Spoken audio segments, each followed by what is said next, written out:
नमस्कार विद्यार्थियों, मैं राजू साहू विद्या मैथमेटिक्स क्लास से हमारे YouTube channel B Sahu sir BMC class में आप सभी का स्वागत है।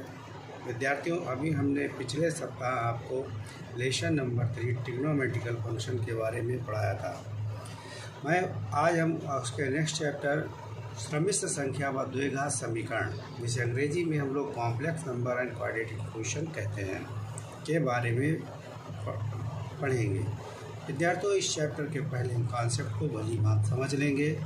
आखिर इस चैप्टर में ऐसा क्या है जो हमें पढ़ाया जाएगा, और उसके बाद हम एक्सरसाइज को हल करेंगे। चैप्टर का नाम है सम्मिश्र संख्या। ये चैप्टर कब, कैसे, क्यों ज़रूरत पड़ेगी हमें, ये चीज़ें हम पहले समझेंगे। देखिए विद्यार्थियों कि जैसे एक इक्वेशन लिखी हुई है x² + 9 = 0। तो अब जब हम इसे सॉल्व करेंगे तो x² -1। अब आप यहाँ देखेंगे कि x² -9 आ रहा है। x² -9 आ रहा है जो कि संभव नहीं, क्योंकि किसी भी संख्या का वर्ग कभी निगेटिव नहीं होगा। जैसे मान लीजिए आप -4 का भी स्क्वायर करेंगे तो आपको +16 ही मिलेगा।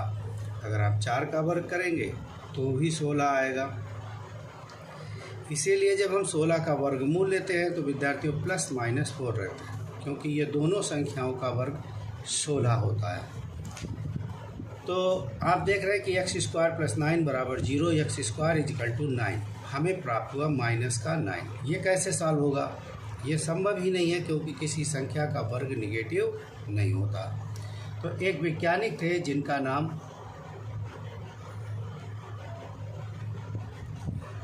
आयलर था। वैज्ञानिक आयलर ने 1777 ईस्वी में सबसे पहले इस समीकरण को हल करने की विधि ढूंढी। वो क्या विधि थी, इसके बारे में हम जानेंगे। सबसे पहले हम जिस संख्या को या इस चैप्टर में जिस चीज़ को जानेंगे वो है काल्पनिक संख्या। काल्पनिक संख्या, इस संख्या को हम अधिकल्पित संख्या भी कहते हैं। अधिकल्पित संख्या, जिसको हम अंग्रेजी में इमेजिनरी नंबर भी पढ़ते हैं।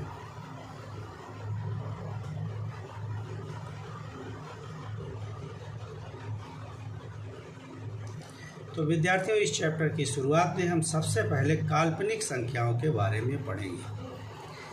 वे सभी संख्याएं जिनका वर्गमान ऋणात्मक होता है उन्हें काल्पनिक संख्या कहते हैं। ठीक है विद्यार्थी, मतलब क्योंकि वास्तव में किसी भी संख्या का वर्ग निगेटिव हो नहीं सकता। तो जिन संख्याओं के वर्ग निगेटिव आ रहे हैं उनको हम वास्तविक नहीं, एक काल्पनिक संख्या मानेंगे। तो वैज्ञानिक आयलर ने 1977 में इस समस्या को समाधान करने के लिए क्या विधि ढूंढी। देखिए, x² -9 है, मतलब x एक संख्या है और उसका वर्ग निगेटिव है। तो यहाँ जो संख्या दिखाई दे रही है वो एक काल्पनिक संख्या है, और उन्होंने -1 को i² या √-1 को i मान लिया। सबसे पहले उन्होंने √-1 को i या -1 को i² माना। तो अब हम यहाँ पर x² 9 × -1 लिख देंगे, और 9 ये i² हो जाएगा, जिसको हम 3i का होल स्क्वायर लिखेंगे। अब जब हम वर्गमूल निकालेंगे तो x = ±3 है। तो विद्यार्थियों, जैसे आप यहाँ देख रहे हैं कि 9x² + एक द्विघात समीकरण है। 9x² + 9 = 0। ये क्या चीज़ है? द्विघात समीकरण। और इस द्विघात समीकरण के दो मूल मिल गए। एक मूल मिल गया 3i और दूसरा मूल मिल गया -3i। अब इसके जो दो मूल आए हैं वो काल्पनिक मूल हैं। इनको जो आप सामने देख रहे हैं आई मतलब इमेजिनरी का यूज करके, आई का यूज करके इन्हें एक इमेजिनरी नंबर में बदला गया। तो हम परिभाषा याद रखेंगे कि वे सभी संख्याएं जिनका वर्ग ऋणात्मक होता है उन्हें काल्पनिक संख्या या इमेजिनरी नंबर कहते हैं। और इमेजिनरी नंबर के लिए हम आई का प्रयोग करते हैं। जैसे यहाँ फिर ले लेते हैं x बराबर -16 है, ठीक है, एक्स स्क्वायर बराबर -16। अब ये कैसे हल होगा? एक्स स्क्वायर बराबर -16, तो एक्स स्क्वायर बराबर -16 है, तो इसे हम कैसे सॉल्व करेंगे?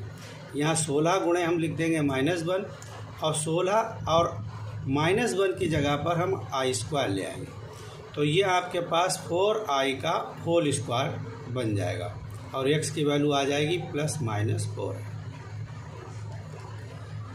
तो वे सभी संख्याएं जिनके वर्ग निगेटिव होते हैं उन्हें हम काल्पनिक संख्याएं कहते हैं।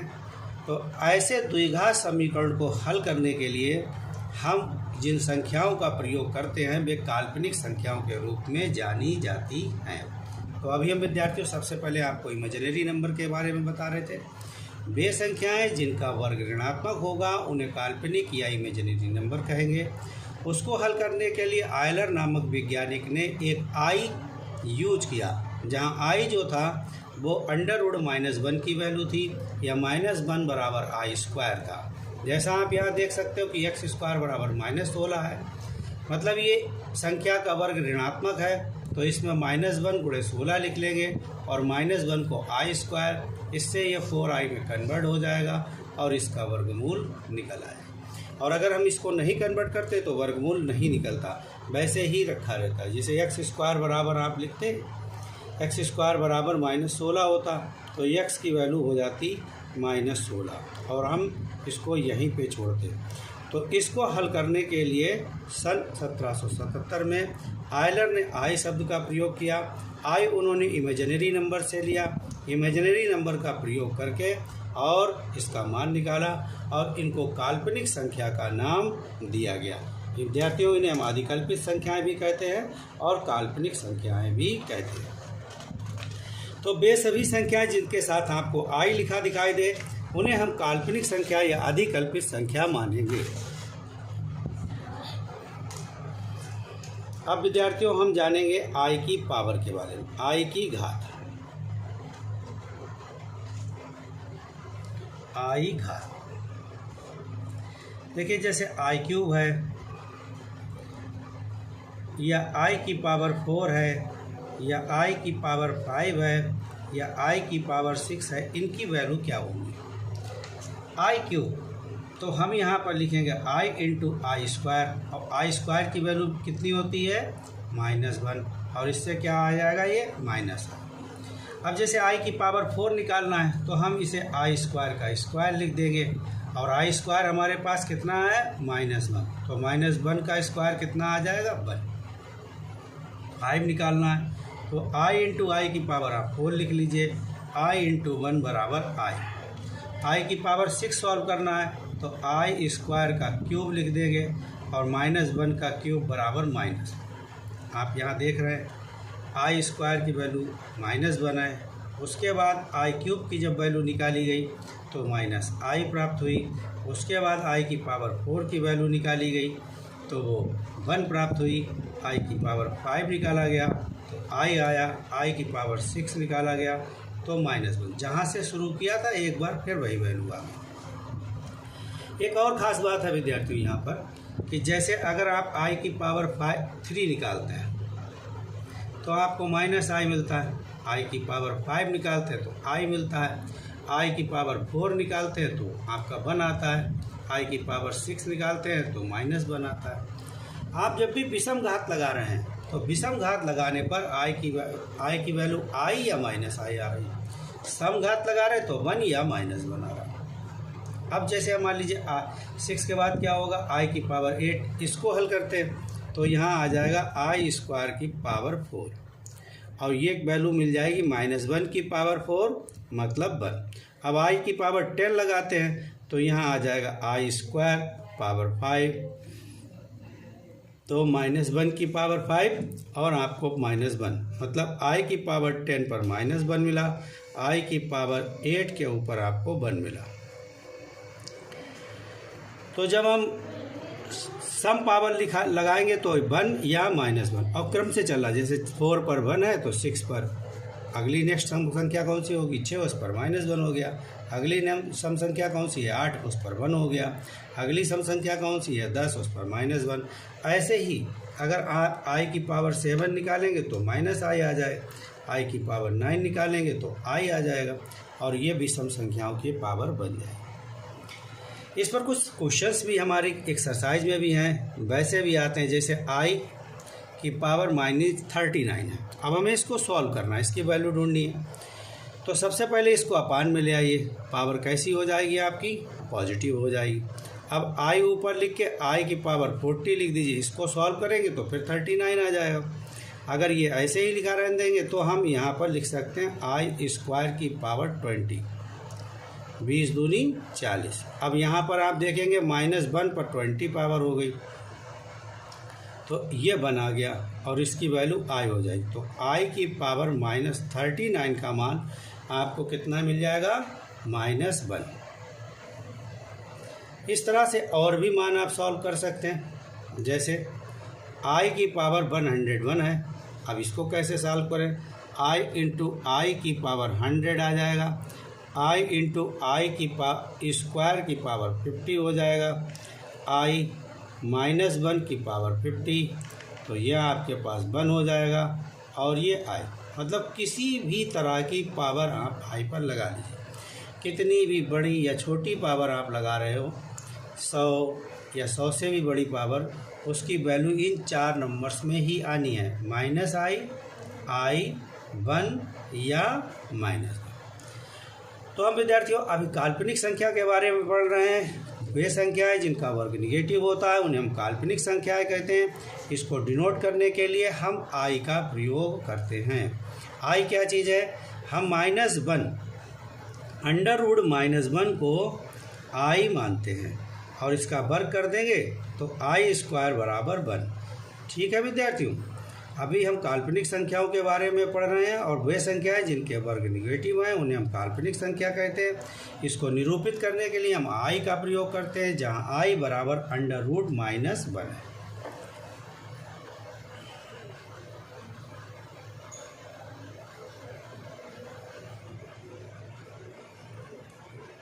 काल्पनिक संख्याओं का निरूपण i द्वारा होता है, जहां √-1 बराबर i है। ठीक है विद्यार्थी,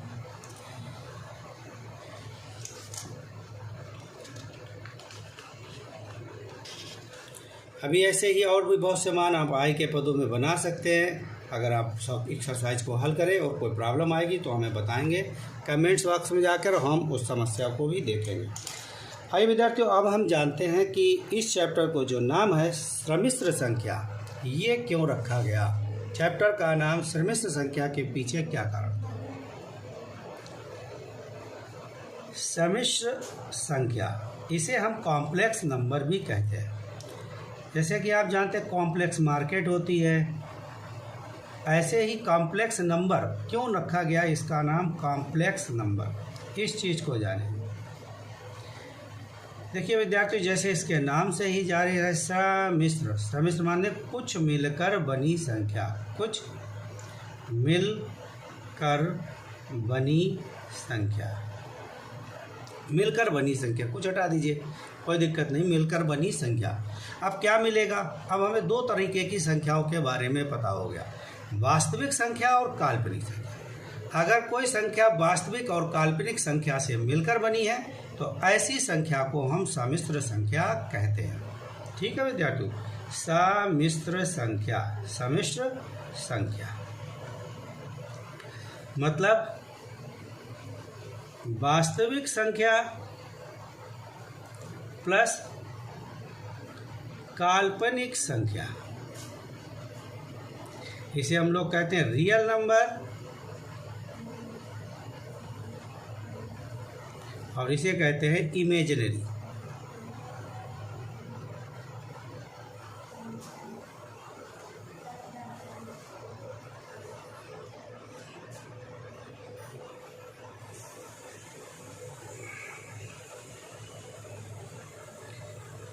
ठीक है विद्यार्थियों, तो हम यहाँ क्या लिखे, वह संख्या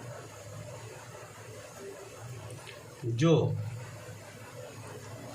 वास्तविक व काल्पनिक संख्या से मिलकर बनी होती है सम्मिश्र संख्या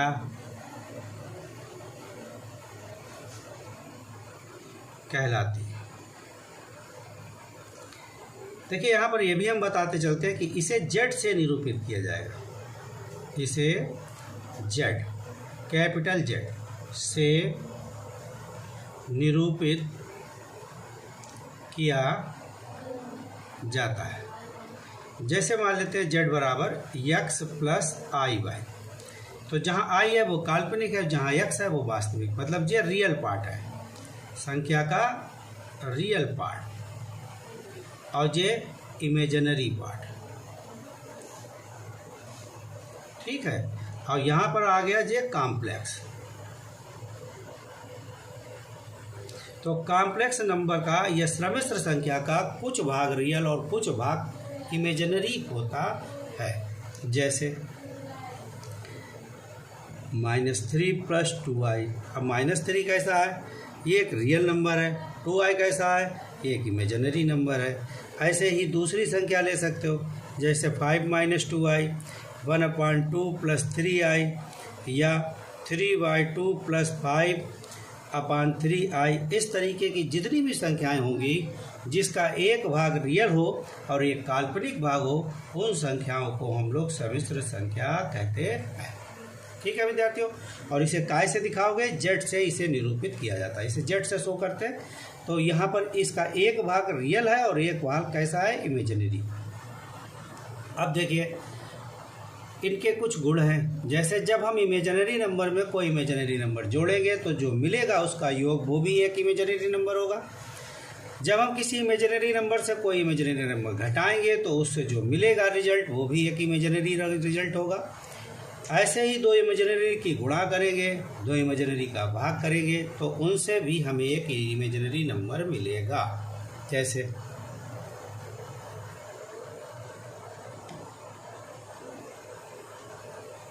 कॉम्प्लेक्स नंबर के गुण।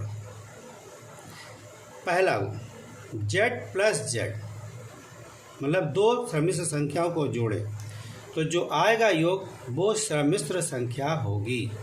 सम्मिश्र संख्या, यहीं पे विद्यार्थियों अगर घटा दिया जाए तो उससे भी एक सम्मिश्र मिलेगा। तो हम एक साथ पढ़ ले रहे हैं कि दो सम्मिश्र को जोड़ने या घटाने से सम्मिश्र संख्या ही प्राप्त होती है। दूसरा, अगर हम Z1 × Z करते हैं, दो सम्मिश्र की गुणा करते हैं, तो जो संख्या मिलती है वो भी कैसी होती है, सम्मिश्र संख्या होती है। तीसरा, Z1/Z2 दो सम्मिश्र का भाग करते हैं तो भी सम्मिश्र संख्या प्राप्त होती है। दो सम्मिश्र के जोड़ से, घटाने से, गुणा से और भाग से हमें हमेशा एक सम्मिश्र संख्या ही प्राप्त होगी। चलिए आइए देखते हैं इस गुण के कुछ एग्जाम्पल हम देख लेते हैं।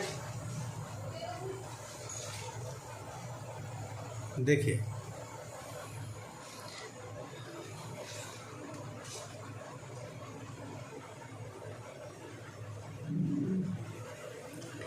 जैसे मान लीजिए एक Z1 ले लिया जिसमें -3 + 2i है, एक Z2 ले लिया 5 - 2i है।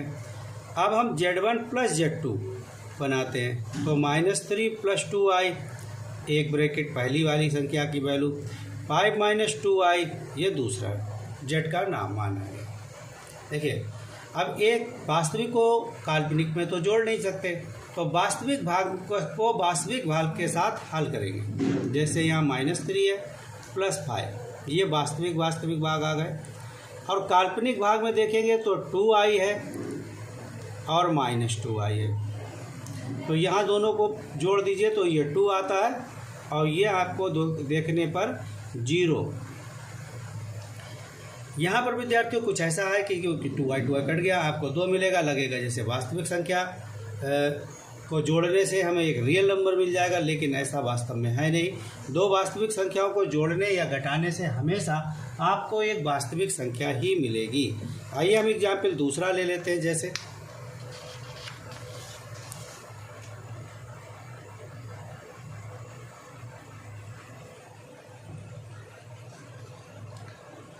एक संख्या है 1/5 प्लस i2/5 -4 प्लस i5/2। देखिए ये एक श्रमिक संख्या और ये दूसरी श्रमिक संख्या है, इनको हमें माइनस करना है, मतलब घटाना है। कैसे घटाएंगे? इनके वास्तविक भाग जैसे 1/5, बीच में आपको -4 प्लस i2/5 माइनस 5/2i। अब आप यहाँ एलसीएम 5 ले सकते हैं, 1 - 20। यहाँ एलसीएम आपका 10 आ जाएगा, i को बाहर निकाल लीजिए, ये 4 - 25 आ जाएगा, -19/5 प्लस 21/10 और i। देखिए विद्यार्थियों, यहाँ दो सम्मिश्र संख्याओं को घटाने से जो रिजल्ट आया वो भी एक सम्मिश्र संख्या ही हमको प्राप्त हो रही है। अब चलिए जैसे एक और भी एग्जाम्पल देख लेते हैं। जैसे ये 3 है, 7 + 7i है, प्लस i लिखा है और 7 - 7i। देखिए सबसे पहले इसको मल्टीप्लाई कर देंगे, ये 21 आ जाएगा। 7 से मल्टीप्लाई 21i, i की 7 से मल्टीप्लाई 7i प्लस ये 7i², चूँकि हम लोग जानते हैं i² बराबर -1। 21i प्लस 7i प्लस 7 - 1, अब 21i प्लस 7i - 7i। अब यहाँ पर देखिए कि इसका वास्तविक कौन सी संख्या यहाँ पर वास्तविक हैं, तो 21 और -7 वास्तविक है। इनको एक साथ ले लेंगे, एक साथ हल कर लेंगे। और 21 + 7 ये दूसरी वाली, इसमें i लगा हुआ, ये काल्पनिक है। इनको एक साथ, जैसे -7 + 2 21, इनको एक ब्रैकेट में ले लीजिए। 21 + 7, यहाँ से i कॉमन निकाल दीजिए। इसको हल करेंगे आप तो 14, इसको हल करेंगे तो 28i। और आप देखें यहाँ पर हमने जब दो सम्मिश्र संख्याओं को जोड़ा तो उनसे हमें एक सम्मिश्र संख्या ही मिली। इसी प्रकार विद्यार्थियों, दो सम्मिश्र की आप जब मल्टीप्लाई करेंगे तो भी आपको एक सम्मिश्र नंबर ही प्राप्त होगा। जैसे मान लेते हैं Z1 बराबर 3 + 2i है, और Z2 एक दूसरी संख्या है जिसमें 5 - 4i है। हमें Z1 × Z2 देखना है, तो 3 + 2i 5 - 4i, अब मल्टीप्लाई कर लीजिए तो 3 5 - 4i प्लस 2i 5 - 4i। इसको अंदर जाने दीजिए ब्रैकेट में। 15 - 12i, यहाँ मल्टीप्लाई करेंगे तो 10i और 4 8i²। i² कितना होता है? i² -1, वो यहाँ पर रख दीजिए। तो ये 15 - 12i प्लस का 10i और ये माइनस प्लस 8। अब 8 और 15 जुड़ गया 23, ये आप सॉल्व कीजिए तो 2i आ गया। तो आप देखिए दो सम्मिश्र के जो हमने मल्टीप्लाई की उससे भी हमें एक सम्मिश्र संख्या मिली। इसी प्रकार आप Z1/Z2 कर देंगे तो भी आपको एक सम्मिश्र मिलेगा। जैसे 3 + 2i 5 - 4i। इसको सॉल्व करने के लिए अभी हम थोड़ी देर में पढ़ेंगे कॉन्जुगेट नंबर। उस कॉन्जुगेट से यहाँ पर मल्टीप्लाई और डिवाइड हो जाता है। जैसे 5 + 4i की आपने यहाँ मल्टीप्लाई और डिवाइड कर दिया तो 3 + 2i और यहाँ पर अपान 5 - 4i आ जाएगा। इन दोनों की मल्टीप्लाई कर लीजिए। 3 + 2i × 5 + 4i, यहाँ आ जाएगा 5 - 4i और 5 + 4i। इसकी मल्टीप्लाई से आपको मिलने वाला है 15 + 12i plus 10i plus 8i square, और यह आपके पास 5 स्क्वायर माइनस 4i स्क्वायर हो जाएगा। ये 25 प्लस 16, क्यों यहाँ पर प्लस 16 दे रहा है, इसको फिर एक समझ लीजिए, जो -4i स्क्वायर मिलेगा और -16i स्क्वायर की -1 वैल्यू प्लस 16 हो जाएगा। यहाँ पर भी -1 मिलेगा, तो ये 15 लिखा है, इसमें से 88 कम हो जाएगा, तो आपके पास 7 बचेगा, और इनको जब आप प्लस कर देंगे फिर 22i मिल जाएगा। अब आप दोनों को ये जैसे 7 प्लस 22i अपान, इनको अलग अलग ब्रेक कर लीजिए, तो 7/41 प्लस 22/41i, और देखिए आप दो सम्मिश्र के भाग से भी हमें एक सम्मिश्र संख्या ज्ञात हुई है। तो विद्यार्थियों, अभी हम लोगों ने पढ़ा सम्मिश्र संख्या के बारे में, सम्मिश्र संख्या के 4 गुण, कि अगर हम सम्मिश्र संख्या को जोड़ते हैं तो भी सम्मिश्र रहेगा, अगर उन्हें घटा देंगे तो मिलने वाला रिजल्ट आएगा वो भी एक सम्मिश्र संख्या होगी, उनकी मल्टीप्लाई करते हैं तो भी एक सम्मिश्र संख्या होगी, और उनको डिवाइड करते हैं तो भी एक सम्मिश्र संख्या होगी। अब विद्यार्थियों, सम्मिश्र संख्या का मापांक और पूर्णांक, जरा हम इसके बारे में ही जानते हैं कि आखिर क्या है सम्मिश्र का मापांक और पूर्णांक।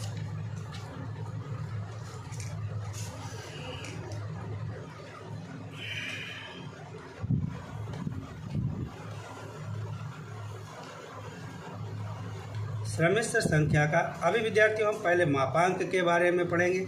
सम्मिश्र का मापांक क्या होता है? Absolute value of complex number. देखिए, अगर z बराबर a प्लस IB है तो इसका मापांक मॉड ऑफ z बराबर होगा √a² प्लस b²। अब √a क्या चीज़ है? वास्तविक संख्या का गुणांक या वास्तविक संख्या का वर्ग।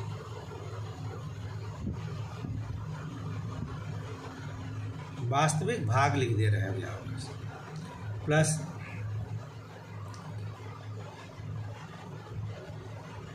काल्पनिक भाग।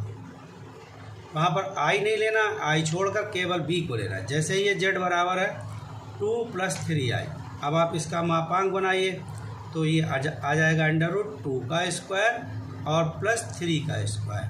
अभी 2 का कितना आ गया 4 और 3 का 9, ये आ जाएगा √30। ये इसका मापांक आपको मिलेगा। ठीक है विद्यार्थी। अब सम्मिश्र संख्या का एक और पार्ट है जिसे हम कॉम्प्लेक्स कहते हैं, कॉम्प्लेक्स कॉन्जुगेट। कॉम्प्लेक्स कॉन्जुगेट, सम्मिश्र संख्या का संयुग्मी।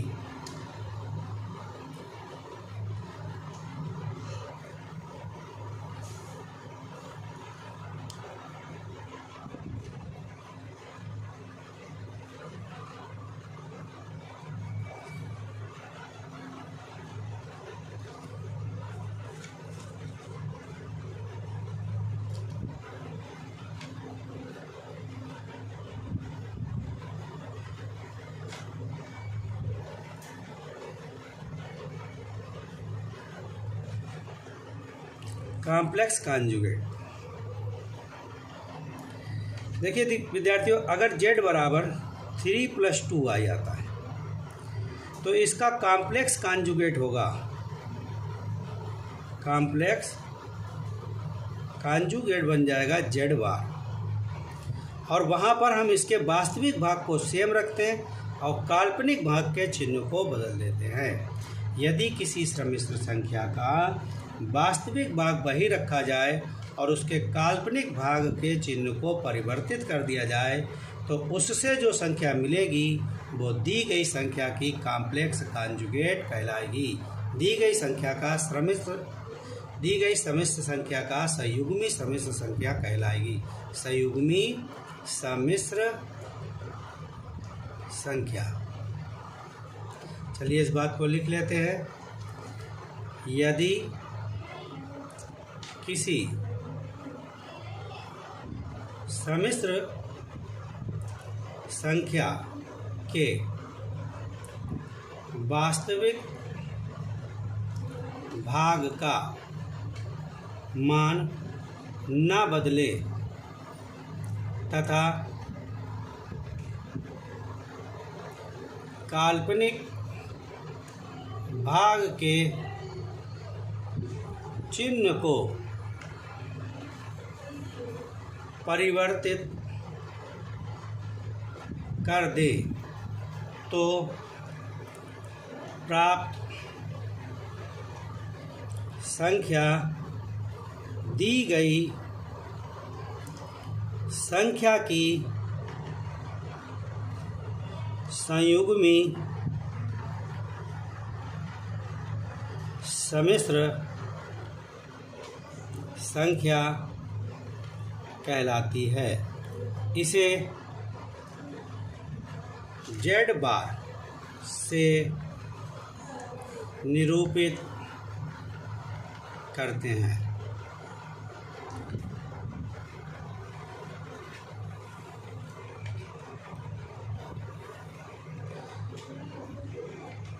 यदि 5x माइनस 1/2 बाई आई एक सम्मिश्र संख्या हो तो इस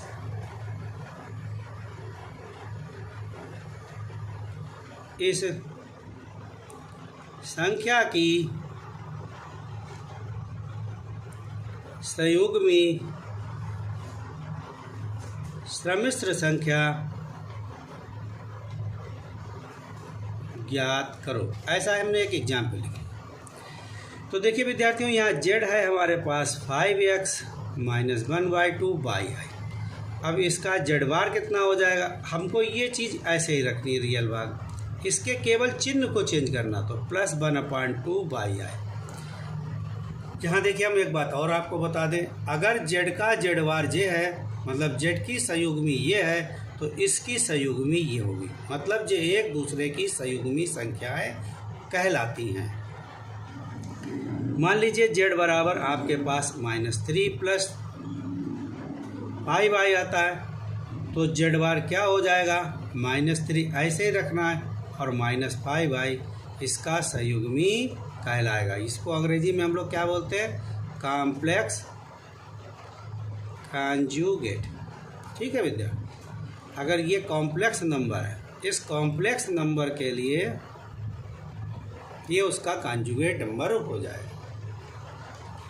अब विद्यार्थियों, इनके कॉम्प्लेक्स कॉन्जुगेट के भी कुछ गुण हैं, जैसे अगर हम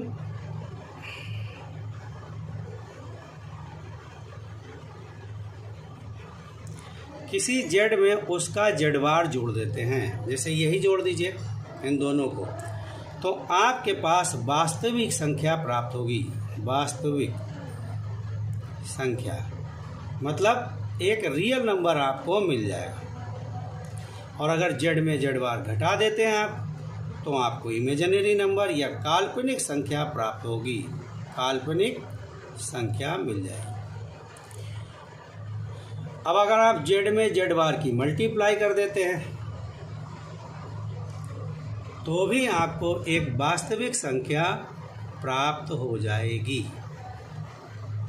अभी हम लोगों ने विद्यार्थियों देखा था कि अगर कॉम्प्लेक्स में कॉम्प्लेक्स दूसरी कॉम्प्लेक्स जोड़ोगे, कॉम्प्लेक्स में कोई दूसरी कॉम्प्लेक्स संख्या जोड़ोगे, तो आपको कॉम्प्लेक्स मिलेगी। लेकिन कॉम्प्लेक्स में अगर उसका कोई इमेज कॉन्जुगेट जोड़ देते हो, तो वास्तविक संख्या में कन्वर्ट हो जाएगा। अगर उसमें से आप उसका कॉन्जुगेट घटा देते हो, तो वो काल्पनिक संख्या में कन्वर्ट हो जाएगा। और अगर उसमें आप वास्तविक संख्या के कॉन्जुगेट किसी भी सम्मिश्र संख्या में उसके कॉन्जुगेट से मल्टीप्लाई कर देते हो, तो जो रिजल्ट आएगा वो एक वास्तविक संख्या का रिजल्ट आएगा। ठीक है विद्यार्थियों, तो ये विद्यार्थियों हमने आपको आज सम्मिश्र संख्या और उसके कॉन्जुगेट के बारे में और उसके मापांक के बारे में बताया। सबसे पहले विद्यार्थियों हमने जाना कि इमेजिनरी नंबर क्या होते हैं। हमने आपको बताया था कि वे नंबर जिनका वर्ग ऋणात्मक हो उनको हम इमेजिनरी नंबर कहते हैं। मतलब वे सभी संख्याएं जिनके वर्ग निगेटिव होते हैं उन्हें इमेजिनरी नंबर कहते हैं। इसे डिनोट करने के लिए आई का प्रयोग करते हैं। जैसे आई का मान जो है वो √-1 होता है, या आई स्क्वायर की वैल्यू -1। ये याद रखना आसान है। तो आई स्क्वायर बराबर -1। अगर स्क्वायर हटा देंगे तो ये रूट में आ जाएगा। ठीक है विद्यार्थियों, तो इसका प्रयोग आई का प्रयोग हम यहाँ पर करते हैं। उन संख्याओं को हम काल्पनिक संख्या कहते हैं जिनके वर्ग निगेटिव होते हैं, उसके लिए हम आई का प्रयोग करते हैं। वैज्ञानिक आयलर ने 1777 ईस्वी में इस संख्या के लिए ये आई का शब्द सबसे पहले प्रयोग किया था। इसके बाद विद्यार्थियों हमने सम्मिश्र संख्या के बारे में जाना। सम्मिश्र संख्या क्या होती हैं हमने आपको ये बताया था।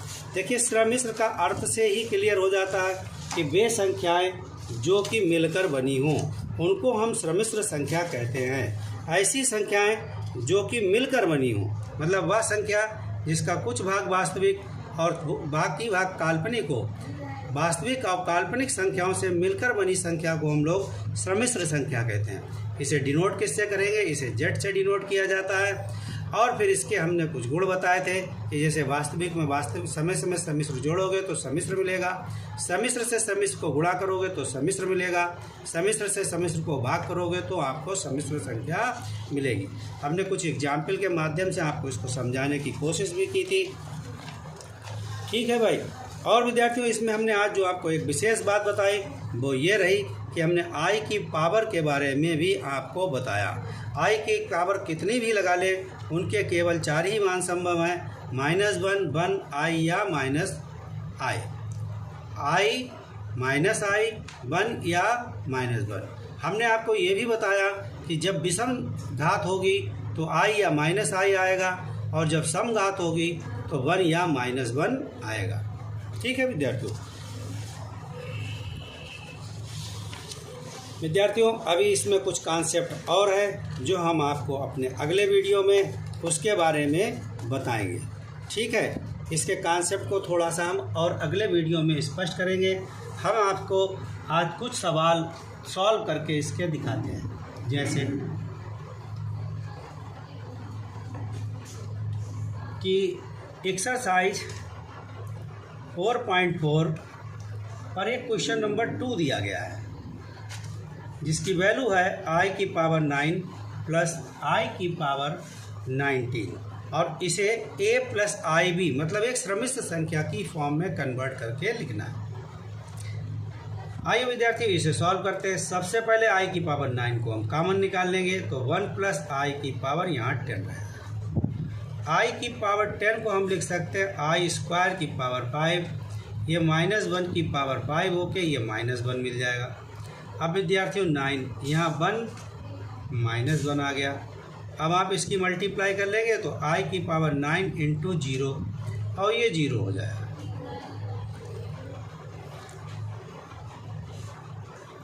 तो i की पावर 9 प्लस i की पावर 19, इसको अगर हमने सॉल्व किया तो क्या मिल के आ रहा है? 0। अब इसे a प्लस बी की फॉर्म में कैसे लिखे? इसे 0 प्लस 0bi करके लिख सकते हैं। ठीक है विद्यार्थियों, i की पावर -29 ये हमने आपको पहले ही बता दिया था, पहले ही हल करा दिया था।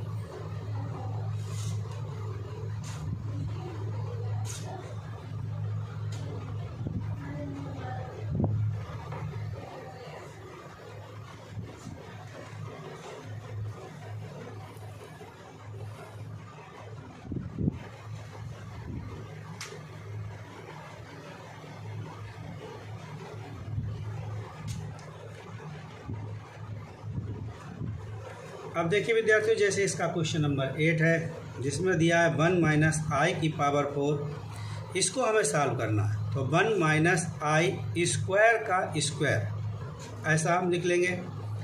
तो अब हमें इस होल स्क्वायर को खोलना होगा। तो ये आएगा 1 स्क्वायर प्लस आई स्क्वायर माइनस 2i और होल स्क्वायर, यहाँ 1 प्लस आई स्क्वायर माइनस 2i का होल स्क्वायर, यहाँ वैल्यू लिख देंगे 1 माइनस 1 माइनस 2i का होल स्क्वायर, ये कैंसिल हो जाएगा, ये 4i स्क्वायर और ये माइनस, ये आपका आंसर। तो विद्यार्थियों इसी तरीके के इसके और भी क्वेश्चंस हैं एक्सरसाइज 4.1 पर, अब आप सॉल्व कर सकते हैं। आप इसको हल कीजिए और जो भी दिक्कत आती है कमेंट्स बॉक्स के माध्यम से जाके हमको उसके बारे में बताते हैं। विद्यार्थियों हमारे इस चैनल को प्रमोट करने के लिए अपने मित्रों को भी इसके बारे में बताइए ताकि हमारे चैनल को और भी ज़्यादा सफलता मिले और हम आपके लिए और भी अच्छे वीडियोस बना सकें। धन्यवाद।